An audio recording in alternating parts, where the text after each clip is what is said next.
The Dodgers trade their former top prospect. What do they get in return? We got a big Shohei Ohtani pitching update. What can we expect from Shohei on the mound in 2025? The Dodgers, they get deals done with 4 of their 5 arbitration eligible players. We got an update on Roki, Sasaki. Gavin reacts to getting traded. All that more in a jam-packed episode of Dodgers Dugout Live.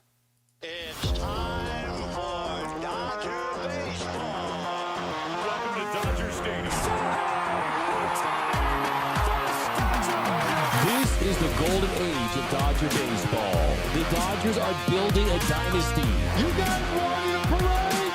We got a parade. The Dodgers punch back and head to the championship series. Ohtani starts the 50-50 clock. Mookie Magic. Freeman hits the ball to right field. She is gone. Start the party, Los Angeles. Your Dodgers have won the World Series. Think blue, bleed blue, and I'm out. What is up, Dodgers Nation, and welcome to another episode of Dodgers Dugout Live, presented by dodgersnation.com, the #1 Dodgers show and podcast on YouTube. My name is Doug McKain, credential member of Dodgers Media. You can follow me on X and Instagram at DMAC_LA. If you haven't yet, do us a huge favor. Hit the subscribe button, hit the notification bell. If you really want to support the channel, hit the like button, drop your comments down below. What are your thoughts on all today's topics? What do you expect from Shohei Ohtani in the mound in 2025? Do you think the Dodgers end up getting Roki, Sasaki? How do you feel about Gavin getting traded and his reaction, all that? But first thing I want to say is all of our thoughts, prayers go out to everyone that has been impacted by the fires here in Southern California. Really, there are no words to describe this tragedy, this situation. I live in the heart of Hollywood. I evacuated a couple days ago, and it's just unbelievable. It's really incomprehensible, everything that has transpired in the last few days, but our thoughts and prayers go out to everyone that's been impacted, and definitely as a community, it is just very, very difficult and some dark times here down in Southern California. But let's talk some Dodger baseball. Let's get into the comments, and yeah, we got an early show today. I got an interview later with Mike Sirota, the Dodgers player that they got in the trade for Gavin Lux, so be on the lookout for that. I'll post that either later today or early tomorrow. Looking forward to that. But of course, we got some comments down below. Juice Narrows, when is Tanner Scott signing with the Dodgers?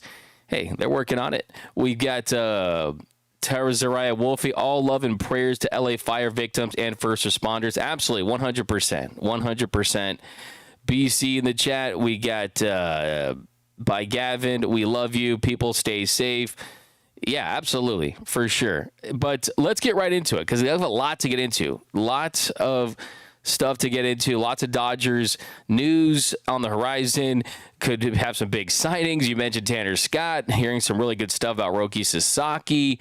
But we have a lot that we haven't talked about in the last couple of days, and that is that the Dodgers, they did get a trade done with former top prospect Diego Cartaya. So let's start right there. The Dodgers traded their former top prospect Diego Cartaya to the Minnesota Twins, and in return, they received minor league pitcher Jose Vasquez. So we'll talk a little Vasquez in a second, but let's just start with the Diego Cartaya experience for the Dodgers, because at one point, he was the guy in the farm system. He was the untouchable prospect, the can't-miss guy, the future star. People are comparing his power to former great Dodger catcher Mike Piazza. He was top 100. He was at one point as high as top 28 in pretty much every single prospect ranking system, whether it be Fangraphs, Baseball America, The Athletic. Keith Law, the prospect guru, had him as high as number 6 on his prospect rankings list, but they DFA'd him. They designated him for assignment last Friday to make room on the 40-man roster for the newly signed Korean super utility man, Hae-Sung Kim, and his days as a Dodger were done, because if you looked at the Dodgers 40-man roster, they had too many catchers. You had Will Smith, who had just signed a 10-year extension last season. You've got Austin Barnes. We know he's the backup. He's someone who carries a lot of weight in that clubhouse. As long as Clayton Kershaw is going to be playing with this team, of course, we know that Austin Barnes will be a part of that. Then Hunter Fiducia, he actually cracked that big league roster. He showed that he can be a capable backup catcher. He's older, kind of makes more sense from that standpoint. And the other factor, too, with Diego Cartaya was just that he was out of options after the 2025 season. So their options weren't there. The path to the bigs just wasn't there when you looked at the catchers in this organization. It's not like he played another position. But the biggest reason why he didn't make it in this organization, the biggest reason why he didn't take that leap was because he just could not figure out a way to hit as he advanced through the Dodgers minor league system. Couple seasons ago, in 2023, AA scouts will tell you, people that are really close to the minor league system will tell you, AA really is that big test, right? If you can hit in AA and you advance through that, there's a good chance that that's going to carry over to AAA, that at some point you'll get your opportunity in the show. Well, in 2023, he hit 189. He had a 71 weighted runs created plus for AA Tulsa. He was 29% below league average. Did have some power, 19 home runs in 93 games, but just did not put it together that season. And then in 2024 in AA, you saw some better numbers. As a whole, he hit 221 with an 85 weighted runs created plus and 11 home runs in 95 games in Tulsa and AAA Oklahoma City combined in 2024. But if you exclude his time in AA, his numbers in AAA, they weren't impressive. He hit 208, had a 60 weighted runs created plus. He was 40% below league average. So the offense just wasn't there. He was never going to be this Gold Glove Award-winning defensive catcher.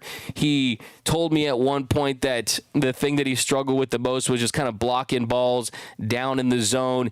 And at the plate, it was about getting his barrel on pitches on the inner half, right? So he clearly knew his limitations and the things that he needed to work on as a hitter and defensively, but he just hasn't put it all together. I mean, the Dodgers, they signed him out of Venezuela for $2.5 million back in 2018.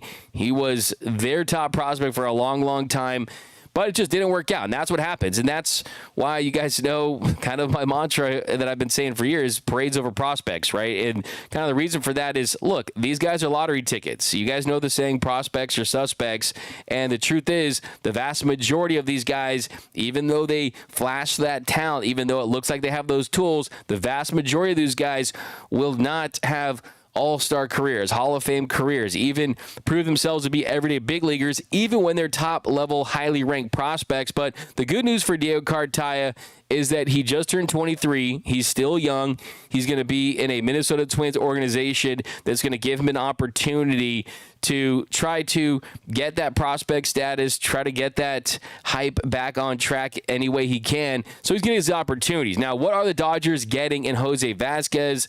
Well, the Twins, they signed Vasquez as an international free agent back in 2022 out of the Dominican Republic. He's still extremely young. He turned 20 in December, hasn't pitched at the minor league level in the United States. He's big, 6'4", but he's a lottery ticket. This is a true lottery ticket. This is not a big get in return for the Dodgers in the Dominican leagues. Last summer, the Dominican Summer League, he posted a .499 ERA in 30 2/3 innings. Did have 45 strikeouts to 15 walks, so he does have some strikeout ability. But this really was just, okay, we got to get Diego off the 40-man roster. He's not going to work out. We've kind of lost hope for him as a top-level prospect that could help us in any way moving forward. And also, too, you have to mention Dalton Rushing. And I want to point that out as well. Dalton Rushing has continued to emerge. There's a really good chance. It's basically a lock at this point that he's going to make his debut in 2025. And the difference between Dalton Rushing and Diego Cartaya is, one, Diego Cartaya hasn't came close to the consistency as a hitter that Dalton Rushing has shown at the minor league level. And two, Rushing has shown the ability to learn another position, to play in the outfield.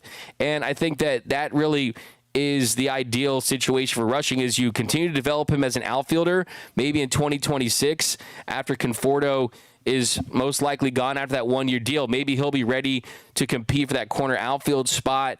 And then with Austin Barnes gone at some point as well, he can be a backup catcher to Will Smith. So they want rushing still in their system. Look, the Dodgers could have gotten Garrett Crochet at the deadline if they parted ways with Don Rushing, and the Dodgers made it very clear they did not want to do that. But let me know down below in the comments section, what do you make of Diego Cartaya's time with the Dodgers? I hate to throw out the B word. It hurts, but, I mean, do you call him a bust? I think that he's still young, didn't work out. I still think he has the potential, though. I really do. But let's get in some comments here. Hope he will improve. That's from Stephen Fritz Walters. Mike Petty, shoelace Ohtani is hurt again. Third shoulder injury in 4 years. Okay, we'll talk some Shohei Ohtani in a second for sure. Vesia looking for Tanner Scott money. LOL, Michael B. No, he's not. Okay, he's looking for a little over $2 billion. Tanner Scott's looking for $20 million. But I hear what you're saying. We've got Scotty B. Pimpin. First of all, gonna give you a little comment to the show for that name. You win. Perfect. Gotta love that. Cesar, good morning, D-Mac. Hope you and fam friends are okay. Yeah, we're doing okay. Air quality isn't great, but yeah, I mean, really the thoughts are on and prayers are with everyone that's lost. I mean, I have friends, childhood best friends that have lost everything, just everything. Their childhood homes, their current homes, everything that they treasure, their belongings, and yeah, it's tough to even process and comprehend this, just being someone who's been lucky enough here, but just the people that have gone through this, it's unfathomable, and thoughts and prayers are with everyone that's been impacted and affected by this. It's just an absolute tragedy. We got Ray Barrios, right move to postpone Lakers games and move the Rams game. Yeah, for sure. No doubt about that. We have time. We've got isn't rushing debuting this year. That's from John Fernandez. Yep, absolutely. Ryan said it. He said Diego was a bust. Sorry, not sorry. Yep, it's tough to Finish him. Disagree with that. We got Cesar. Vesia finally put it together and now wants the bag. I think still more to improve. Yeah, we're going to talk about Alex Vesia in a second here. Jacob says, do you think Roki will be a Dodger? I do. I really do. Should have traded Cartaya sooner. That's a fair question, fair point. I mean, the problem though is that when his value was at its highest, it really looked like, okay, no, you don't trade this guy because he's so good and he's so young. And then the decline happened pretty quickly, and he just never really emerged. And unfortunately, it's tough to have that foresight back when his prospect status was high. And I think that this organization kind of realized that, look, we gave up Keibert Ruiz for Trey Turner and Max Scherzer. Of course, you also had top pitching prospect Josiah Gray in that deal when they sent them to Washington. And at the time, just didn't work out. Look, I mean, I remember being at that Futures game. It was Miguel Vargas. It was Bobby Miller. It was Diego Cartaya. Those guys were the big men on campus. It was their home stadium. Those dudes were the dudes at that Futures game. They were the guys that were taking pictures with all the fans and doing the interviews. Bobby Miller had a strikeout. Diego Cartaya hit one off the wall. Miguel Vargas, it looked like he had that hit tool. And it just goes to show that you can't be married to any of these prospects. I always say, don't fall in love with prospects, fall in like with prospects. That has to be the mindset, because until they prove it for an extended period of time, then it's a complete unknown. And that's just the truth. But let's switch gears to Shohei Ohtani, because a report came out in Forbes, and it was not surprising, but to have this officially once again proves why Shohei Ohtani's contract with the Dodgers is, in my opinion, going to go down as the best contract that any team has signed a player to in the history of professional sports.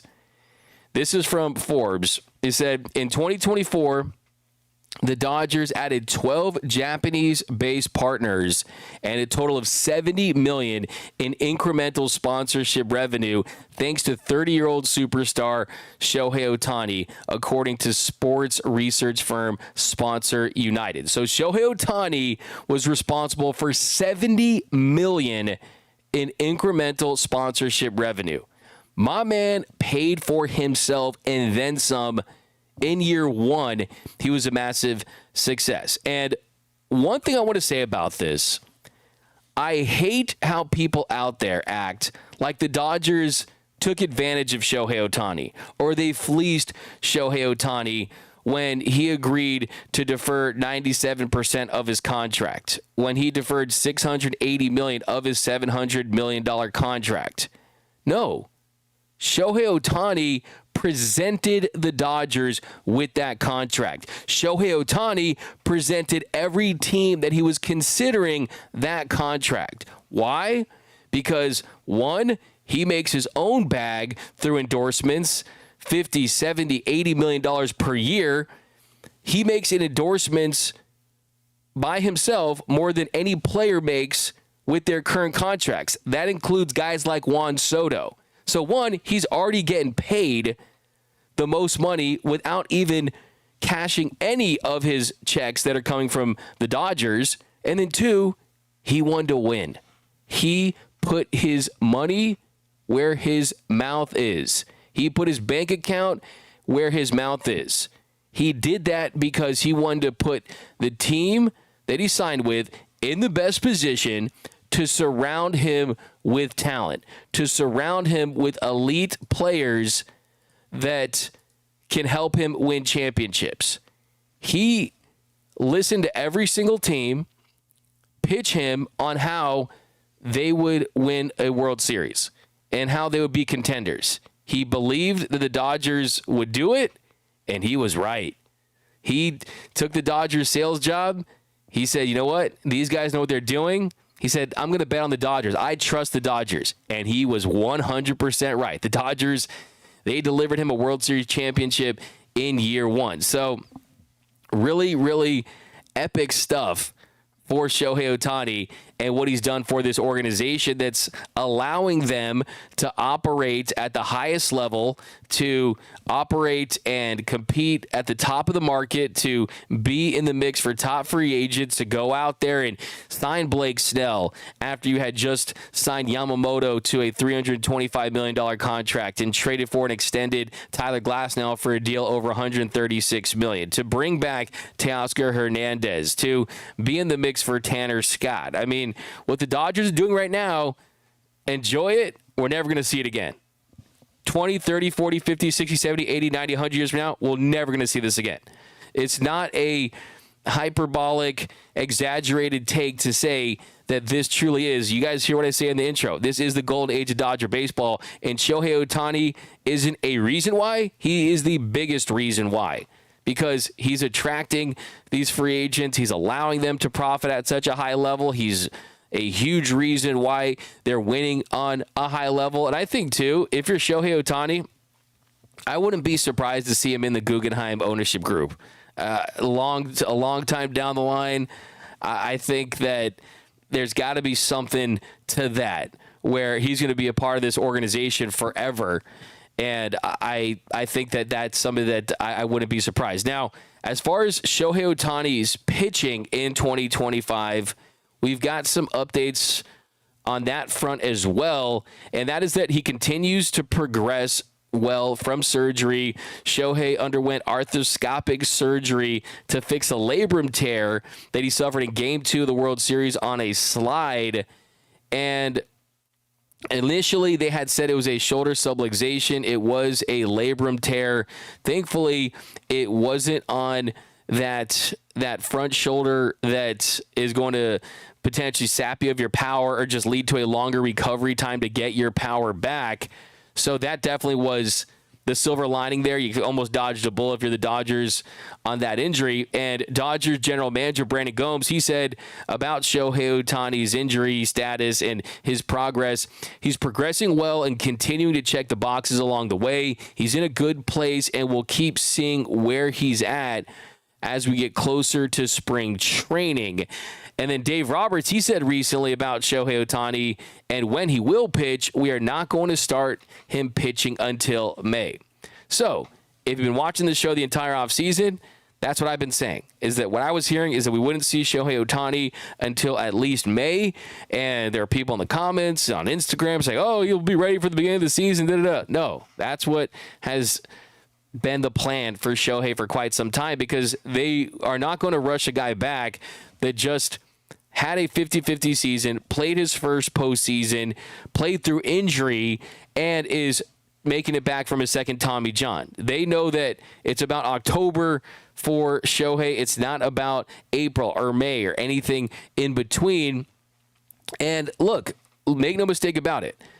The biggest storyline, I won't say one of, the biggest storyline for the Dodgers heading into the 2025 season is, how will Shohei Ohtani pitch?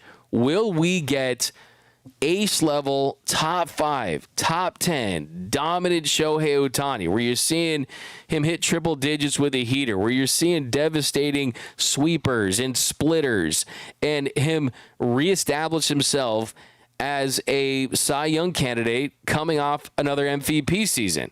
Will we see him win the MVP and Cy Young the same year at any point with his time in LA with the Dodgers? I mean, that's going to be the biggest storyline. And we know the stats. We know the odds are against Shohei Ohtani. In fact, been 101 pitchers that have gotten a second Tommy John surgery, and a quarter of those guys never pitched in the show again. And the most seasons that any pitcher has pitched after the two Tommy Johns is, I mean, before that was John Farrell, and you had Nathan Eovaldi coming through and having success, and he threw 114 in 2/3 innings, did John Farrell, with a 7.77 ERA. He was a pitcher with the team now known as the Guardians back in the day. And the numbers will say that a second Tommy John, it's unlikely that you're going to regain your status as an elite pitcher for a long stretch. But look no further than Nathan Eovaldi. 7 seasons, 13.5 WAR, a sub-4 ERA. So he really is the model. And we have to also see how this brace surgery is going to work. This new surgery that is a variation of Tommy John that was developed by Jeff Dugas that reattaches the ligament with an internal brace. It's the newer version of Tommy John surgery, and the hope is that the pitcher comes back faster, that he's more effective, and he avoids further injury. And that's the surgery that Shohei Ohtani had in 2023. And it's also the one that Spencer Strider had and Jacob deGrom had. So it's an unknown, but I just think that the same rules that applied to any player that's ever played this game don't apply to Shohei Ohtani, because you know what their nicknames weren't?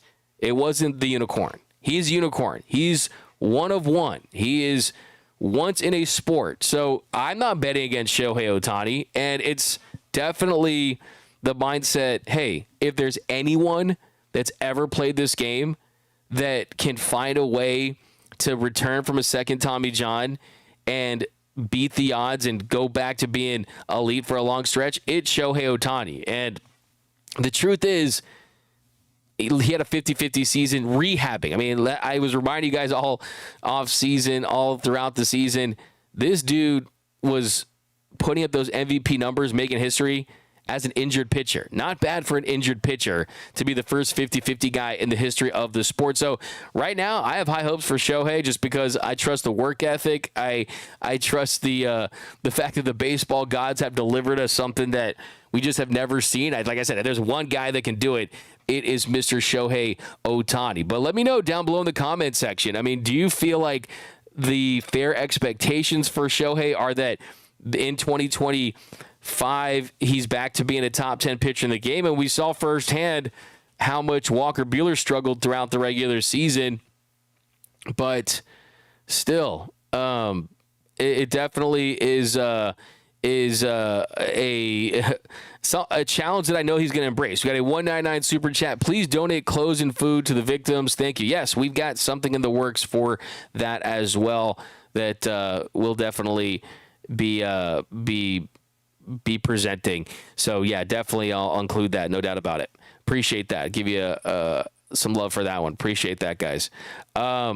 Ohtani had his mom in charge of his money in Japan. She gave him an allowance of $1,000 a month, and he only spent $2,000 that year. His focus is about winning and being the best and not about the money. Yeah, exactly. And that's something that I've talked about on this show and in the video I did about Shohei Ohtani was that exact story right there. And it's pretty incredible. I mean, he was living in the dorms in Japan when he was in the NPB, when players that make his money are usually living in really nice condos, and his mom was responsible for his money because this guy is about one thing and one thing only, and that's being the best baseball player to ever play this game. D-Mac, you gonna remove Luggs from the bruh clip?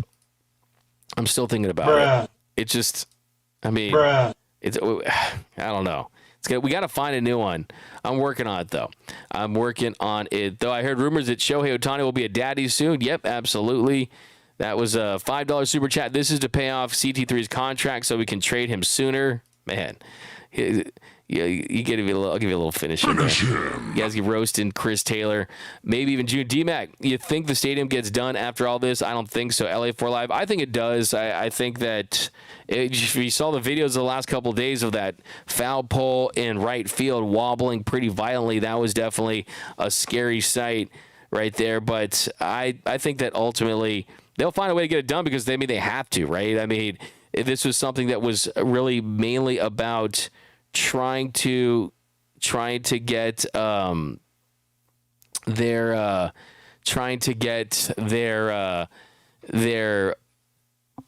players in a great spot where amenity wise they're not taking a backseat to anyone, road team or home team. So for sure, we got Smart by the Dodgers, Ohtani, John surgery. Interesting beer Sabas. We've got another super chat 199 from Rowan. I can't wait to watch the magic of his two-way showman hitting and pitching in the same game, just different. Yeah, just think about what we have to look forward to as Dodgers fans. I mean, you win a World Series in year one, and you're like, oh, cool, what else is left? Oh, how about a potential dynasty? How about all gas, no brakes, pedal to the metal with player acquisition with the guys they've signed, how aggressive they've been this offseason? We could be talking about Roki Sasaki and watching the Phenom make his debut in L.A. We could talk about Shohei Ohtani making his debut with the Dodgers as a pitcher. Yamamoto could be the best of the bunch as a pitcher in a full season. So it's endless storylines, endless reasons to be entertained. And yeah, it truly is a pleasure to be a Dodgers fan just because there's so much to look forward to these days. But hey, bro, True Spot says Dr. Neil Elitrach did say he expects a full recovery and he was making a big deal of his operation. Yeah, I mean, that's the GOAT right there, Dr. Neil Elitrach for sure. We got my military contract, we got $2. Do you think being a parent will affect his focus? I think it'll probably enhance it, to be honest. I mean, I think you got your priorities in line, and nothing is going to negatively impact a guy that's as driven, as focused, as dedicated to the sport and being the best player he can, like Shohei Ohtani. This guy's calculated, he's efficient. That's the one thing that all players have told me when it comes to training alongside Shohei Ohtani is that when he trains, everything is so purposeful and deliberate, and there's no wasted time in between. So that is something that the players all work hard, but yeah, I mean, Shohei is like a machine out there, man. He smiles too. The funny, he smiles and jokes throughout it, but rep-wise, he's getting stuff done, man. Joe says, yo, D-Mac, do the Dodgers have someone on staff that looks for endorsement deals like NIL style for players? Could be helpful for Roki, or all up to the agents? No, absolutely. They have sales, marketing, kind of one of the big storylines last season for the Dodgers, kind of one of these little nuggets leading up to it and everything that was kind of related to the ultimate signing was when he was a free agent. There was a little detail that kind of fell through the cracks, but when the Dodgers hired Lorenzo Siciliano as the senior vice president of global partnerships, that was a sign because Siciliano had led the teams. He had been there for a long time in that role, and he had really helped just be a conduit from the organization to certain companies when it comes to gaining as many sponsorships as they possibly can. And that is an area where he specialized, and that was in international sponsorship. So when they hired Lorenzo, it was, to me, kind of one of the many signs that pointed to the Dodgers ultimately ending up signing him. So we got, as hard as Ohtani works his attention to being great, I have no doubt Shohei will return 100% for sure. Okay, so let's switch gears. Lots to cover on today's episode of Dodgers Dugout Live, the number one Dodgers show and podcast on YouTube. Thanks to everyone out there for making the show what it is, and all your fan comments. Hey, man, we got them on the screen for you guys. We got them in the comments down below. But let's talk about arbitration. We'll talk about Alex Vesia in a second, but first to start with the players that the Dodgers did sign. They agreed to 4 deals with their 5 arbitration-eligible players. Michael Kopech signed for $5.2 million. He got the biggest bump in pay, up $2.2 million from the contract that he agreed to with the White Sox last season. He had a really great year with the Dodgers when he got here. Really, if you were going to draft relievers right now around Major League Baseball, Michael Kopech would certainly be a top 10 reliever in the sport. I believe that with all of my heart right there. I mean, he's dominant, he's explosive, and the Dodgers took that potential and they helped him realize it, and they did it in a matter of weeks, which is absolutely incredible. And give him a lot of credit, too. I mean, he said himself, just kind of pitching with an organization that has a purpose, that's a World Series level team, really changed things because the White Sox, you're not competing for much. And then you got Evan Phillips signed for $6.1 million. That is another bump in pay. I mean, he's up $2.1 million. So he gets bumped up to $6.1 million. Brusdar Graterol, $2.8 million. That was a $100,000 increase from 2024. That makes sense. He missed most of the season dealing with injuries. And then Anthony Banda, he signed for $1 million. So you got those deals done. The one they didn't get done, though, was for reliever Alex Vesia. The Dodgers did not reach an agreement on a deal with Alex Vesia, but they did exchange salaries numbers, and it was reported by Fabian Ardaya that the Dodgers countered that Vesia had filed at $2.35 million and the Dodgers had countered at $2.05 million. So there was a gap there. And last season, Vesia, he took home $1 million. So he has 4 years, 78 days of service time. It's the second time in his career he's eligible for salary arbitration. The predictors out there had him around $2 million. MLB Trade Rumors had him at $1.9 million. Cots Baseball had him at $1.75 million. So they were under $2 million. But Vesia wants to get a little more, and he wants to get what he thinks is his worth. And look, I mean, if you're Alex Vesia, you're coming off a season where it was by far your best and most consistent year. A lot of times with Alex Vesia, through the start of the season, he has his downs, and then after the All-Star break, he's lights out. This year, he didn't have that big valley. It was mainly peaks, then maybe struggle every now and then, but he was consistent. That was the biggest difference. I mean, he put up a 1.76 ERA, had 87 strikeouts and 66 in the third innings, pitched more innings than any Dodgers reliever out of the pen, appeared in 67 games. He did miss the NLCS with an injury. He had that injury that he dealt with, but still didn't keep him off that World Series roster. He ended up with a really productive postseason as a whole. He got the final out of Game 2 against the Yankees. He ended up going 5 2/3 innings, had those 6 strikeouts, and he pitched in 7 of the 10 postseason games where he was ready and available. I mean, the oblique injury definitely sidelined him for a minute, but he still was able to come back and be productive. Now, as far as the next steps, well, since the two sides can't agree on a contract, they're going to head to arbitration, where there will be a 3-person panel that ultimately will decide which salary to go with. Is it Alex Vesia's 235? Is the Dodgers 205? Now, I will say that nothing right now can stop them from negotiating. The Dodgers and Alex Vesia, they can continue to negotiate on a deal before the hearing takes place.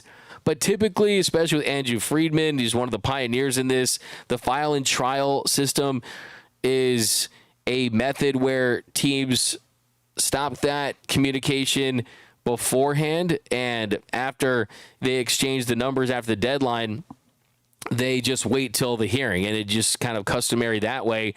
But we'll see what happens, because Alex Vesia is someone who I could definitely see them wanting to get a multi-year deal done, especially if they don't get Tanner Scott in a deal, which hopefully they will. But, hey, we've seen them get extensions done with guys. Tommy Edman, they signed Blake Trine to a new deal, him re-signing. So, look, Alex Vesia has proven to be a great pickup in that Dylan Floro trade. I mean, think about this. They traded Dylan Floro for Alex Vesia and Kyle Hurd. Kyle Hurd, before getting injured, was absolutely nasty. So they can't still negotiate.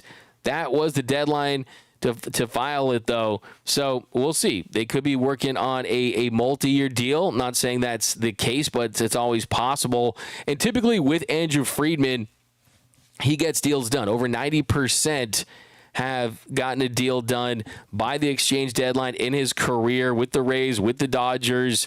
You've had 5 other instances where you've gotten multi-year deals done to avoid arbitration hearings. So everything is possible. The Dodgers haven't gone to arbitration with a player since Jock Peterson and Pedro Baez in 2020. And those are the only ones that they've had since all the way back in 2008. So it's rare for the Dodgers to go to an arbitration. But yeah, kind of the couple things to kind of think about here are, can you get a deal done? And they're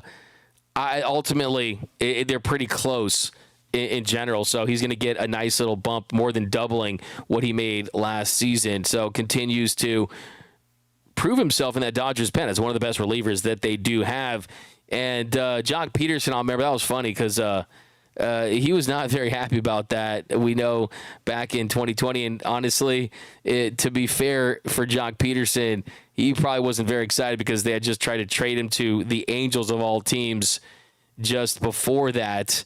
So, yeah, that is the story with the arbitrations. Now, some quick stuff on Gavin Lux.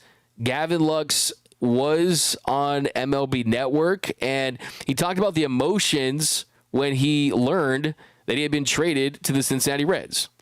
Yeah, a lot of emotions, man. I'm sure if anyone can attest to that, if you've gotten traded, it's, you're excited, you're nervous, it's a new place, a place you've never been. Obviously the last 9-10 years, Dodgers is the only thing I've ever known. So, it's a lot of emotions, but I'm excited to get over there and get with that group of guys. There's a lot of really good young talent. So I'm excited to get over there and help those guys win in any way I can. So, yeah, I mean, it's got to be bittersweet for him, right? I mean, you talked about Diego Cartaya early in the show, another top prospect, and Gavin Lux, another top prospect that's not with the organization. I mean, the truth of the matter is most players don't stay with the same organization their entire career. I think if Gavin Lux embraces this head on, that this truly is the best opportunity for him to financially get paid, because I think that had he stayed with the Dodgers at second base, let's say he struggled offensively and the Dodgers would have had to have a difficult conversation about his status with this team. What would happen? Would he lose his spot on the big league roster? Would they try to trade him during the season? If so, we know that team would have a major plan in place to try to give him an opportunity. So I think that this is what was best for Gavin Lux. I think this is what was best for the Dodgers as a team. And I think ultimately it's just another reminder that baseball is a business, and that sometimes the learning lesson here is you got to kind of be a little more honest with the assessment of kind of your internal talent, like what must be done eventually should be done immediately kind of thing. And I think with Cartaya and Lux, they kind of bet on them, and did they hold on to him a little longer? I think Cartaya was a little more tough, and then Lux, the thing, he got injured too. But I think kind of the learning lesson moving forward long term is that in these situations, you have if you can't make certain exceptions, right? I mean, they like guys that can play multiple positions, and then once Lux proved that he wasn't going to be able to do that for this team, they did move off him. So, I mean, you could even look at this in some ways, the fact that he has 2 more years of team control, as they did move off of Lux earlier than later. But the truth is, I mean, he really lost his trade value a long time ago. So it'd be kind of unrealistic to think that based on, because you needed some affordable talent, especially pre-Ohtani days, right? So I think it made sense, but I think long term, I think once a guy loses the possibility of kind of having your vision in place for what he can do for you, then I think it's kind of best to move off of him earlier than later. But Lux also talked about what he learned playing with guys like Mookie and Freddie and Shohei and going from a Dodgers organization to the Reds. I mean, I played with Mookie and Freddie for 3-4 years, so I think I took a lot from all those guys, but I think Freddie's first year was 2022 with the Dodgers, and I was probably annoying to him, man. I'm watching him and doing, like, literally sitting down, watching his cage routine go out. I'm watching his BP routine, his defense routine. Like, I'm trying to do whatever Freddie does, because, like, he's about as good of a left-handed hitter as you can be. Hits for power, does damage, gets hits, controls the strike zone. It's like, this is the ultimate left-handed hitter. So whatever he's doing, why don't I try to do it? So I would just kind of watch and pick his brain as much as I could. And then, obviously Mookie and Show too. But you take stuff from everybody over the years. And but, man, it's so fun watching Freddie hit BP and just hit 5 line drives right at the shortstop's head and then walk out, and that's it. So good Lux in Cincinnati, Mr. Gavin Lux. And like I said, later today I got Mike Sirota for an interview, so we'll talk to him and then we'll post that on the channel. Looking forward to that. High hopes for that kid. Now, quickly on Roki Sasaki. I had a full episode on Roki Sasaki we're going to do tomorrow. But Marcos Grunfeld, he tweeted out that the Dodgers seem to be expecting right-handed pitcher Roki Sasaki as they are putting their international amateur signings on hold. A source says they are proposing to their 2025 class that they sign in 2026. So the Dodgers clearly are trying to give themselves every resource to be able to provide to Roki Sasaki to get him to sign here, to get him to find his way in this organization and begin his big league career. And then just a couple days ago, Roki Sasaki was at LMU, Loyola Marymount University, here on the west side, that he was throwing. So he was in LA throwing. His agency, Joel Wolf, I mean, they're in LA. And yeah, based on what I've heard, the Dodgers are very confident that they're going to sign him. And we'll see if that transpires. I think that with guys like Ohtani, there was a lot of unknown towards the end. He shocks the baseball world by picking the Angels, so nothing's a guarantee. But when you look at kind of the turmoil in San Diego with the ownership and what's going on down there, how much are they willing to spend? Because at some point, the spending has to kind of level out for San Diego. The Dodgers are an absolute machine, and I firmly believe they're at the beginning, in the first chapter of what's going to go down as one of the best dynasties that we've seen in the history of Major League Baseball. I mean, it's technically, you can make the case it's already a dynasty if we're being completely honest. When you look at the 11 years being consecutively in the postseason, 2 World Series titles that should have been 3 if the Astros hadn't stolen one in 2017. The longevity, the consistency, but I'm talking about just from last year forward. Even if we're not talking about anything before last season, if we're talking about just Shohei Ohtani moving forward, that could be a dynasty in and of itself. You got 10 years of the best player to ever walk the earth, and then you add a Roki Sasaki, and you have all the talent that you already do have. Hey, buckle up, get ready, man. It's going to be really exciting to see what this team is capable of doing if they stay healthy and they continue to add talent along the way. And the only way to really get dynasties and have dynasties is by doing that. And look, I mean, when this team is just steamrolling, that is clearly what they're doing is they're continuing to add talent along the way, and teams want to join a winner. Teams want to join organizations that think that they can help them win and take care of them monetarily. So look, we're going to do more on Roki Sasaki, but it's kind of like trying to talk yourself why wouldn't it be the only thing I can think of why he wouldn't be with the Dodgers is if he just wants to carve out his own path and doesn't want to be in the shadow of Shohei and Yamamoto. I got news for you, though. I don't care if you play for the Yankees, the Mets, the Mariners.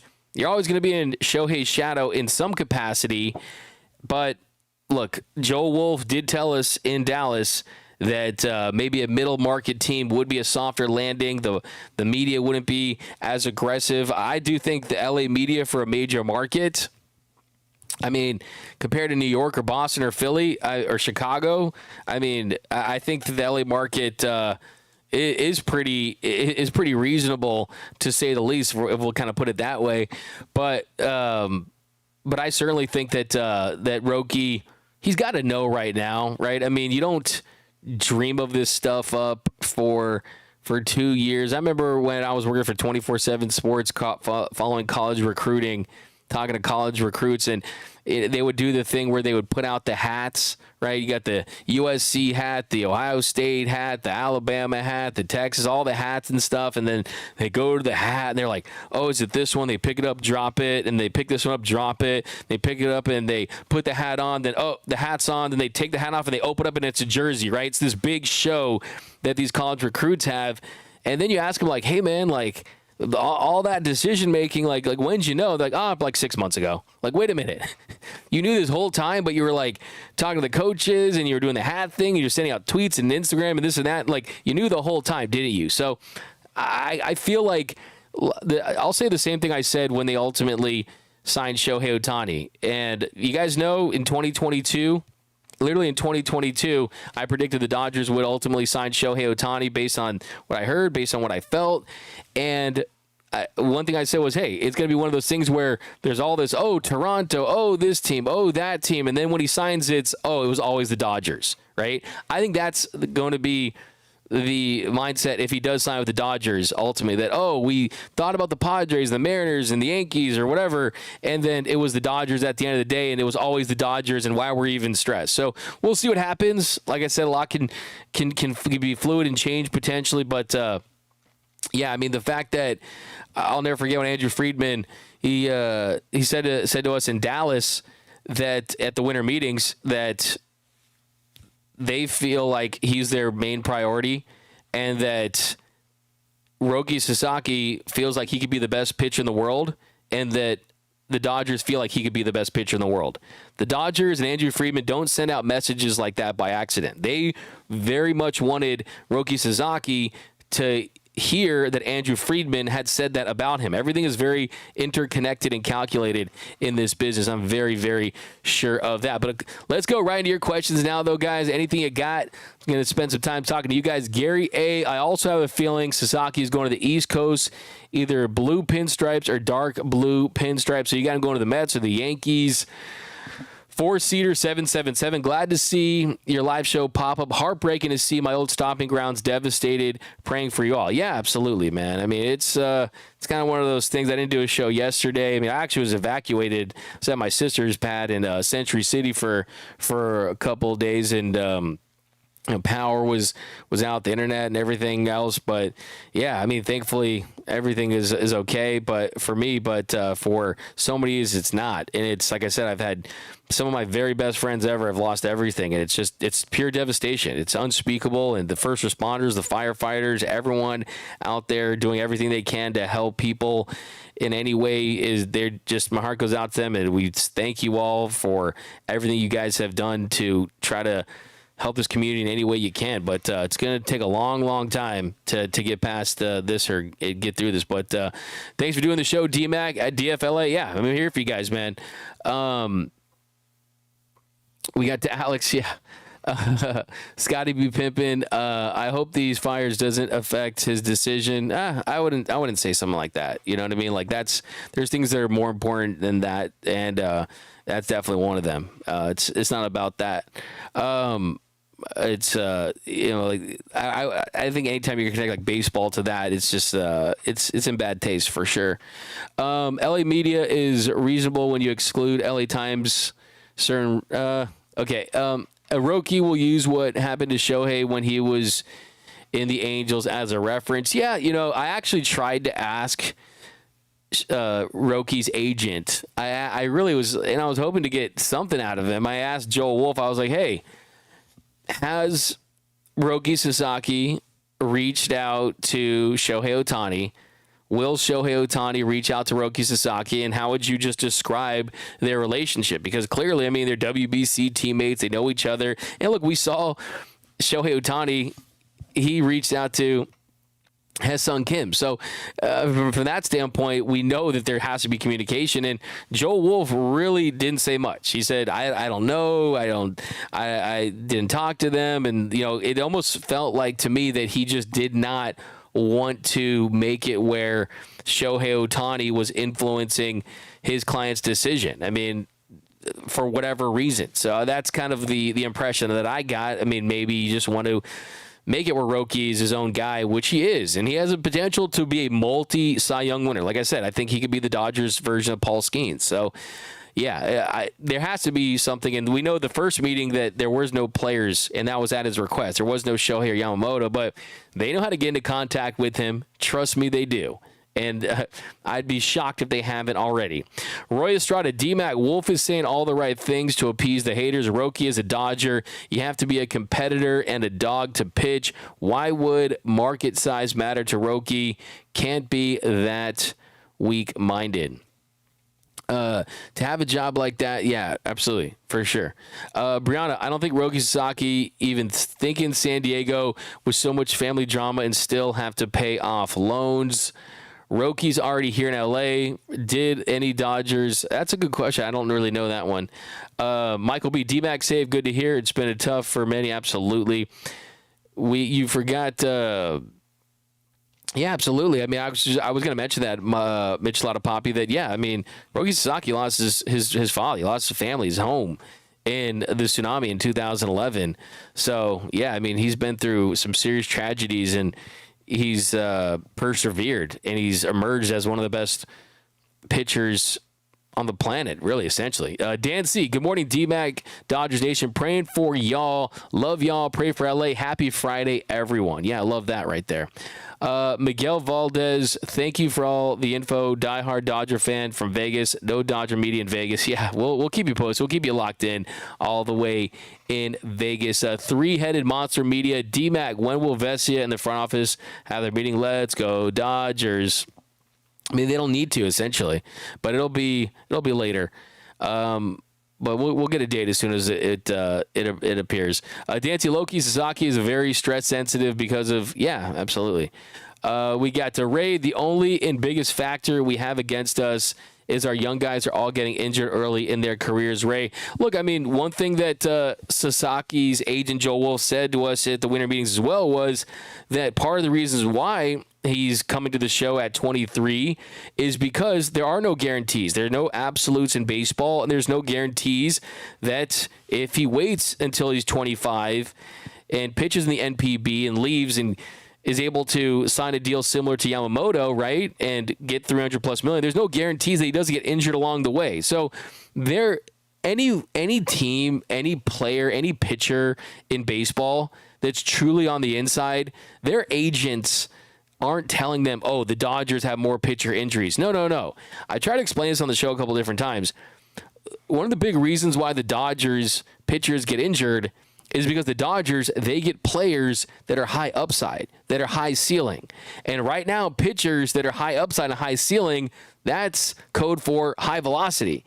And high velocity and trying to throw as hard as you can and trying to throw for as much spin as you can, that usually leads to you being more effective. So usually a byproduct of that and an unfortunate result of that is you getting injured. So that's, to me, the reason why the Dodgers are having more injuries because you have more high variance pitchers that are throwing harder. I mean, if Dustin May is a Tampa Bay Ray or a New York Met or a Yankee, and he's throwing the way he's throwing with the nasty stuff, 3/4 arm delivery, there's a good chance that he probably is suffering the same type of injuries that he has, just because, look, this thing isn't a muscle, it's a ligament. You can't strengthen it, right? You only got so many bullets in the chamber with your arm. So it's just, unfortunately, a widespread issue throughout Major League Baseball, and we'll see if going to a 6-man rotation, having more depth,